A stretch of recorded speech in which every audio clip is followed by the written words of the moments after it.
খবর 24 সাথে আপনাকে স্বাগত। নতুন নতুন খবর জানার জন্য আমাদের চ্যানেলে চোখ রাখুন। নমস্কার দর্শক বন্ধুরা, স্বাগত আমাদের এই চ্যানেলে। ফাঁদ পেতে রেখেছিলেন মাওবাদীরা, সেই ফাঁদেই পা দিতেই অঘটন। আইডি বিস্ফোরণে মৃত্যু হল 2 জওয়ানের, আহত হন আরও 4 জন। ঘটনাটি ঘটেছে বুধবার রাতে ছত্তিশগড়ের বিজাপুরে। যৌথ অভিযান চলাকালীন আইডি বিস্ফোরণ হয়, তাতে শহীদ হন 2 জন। পুলিশের তরফে জানানো হয়েছে, গোপন সূত্রে খবর মিলেছিল বিজাপুর সুকমা দান্তেওয়াড়ার সংযোগকারী জঙ্গলে লুকিয়ে রয়েছেন মাওবাদীরা। তাদের ধরতেই মঙ্গলবার অভিযান চালিয়েছিল সিআরপিএফ বাহিনী এবং পুলিশের স্পেশাল টাস্ক ফোর্স। উপস্থিত ছিলেন সিআরপিএফ এর কোবরা বাহিনীও। বুধবার রাতে যখন অভিযান শেষে বিজাপুরের তারেম এলাকা দিয়ে ফিরছিল বাহিনী, সেই সময় মাটির নিচে লুকিয়ে রাখা আইডি বিস্ফোরণ হয়।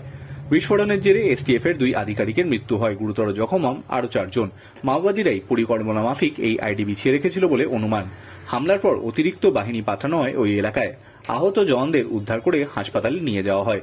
অন্যদিকে গতকালই মহারাষ্ট্রের গাড়চিলোয়াতে টানা অভিযান চালিয়ে 12 জন মাওবাদীকে নিকেশ করে যৌথ বাহিনী। তাদের কাছ থেকে বিপুল অস্ত্রশস্ত্র উদ্ধার করা হয়েছে। Bureau report.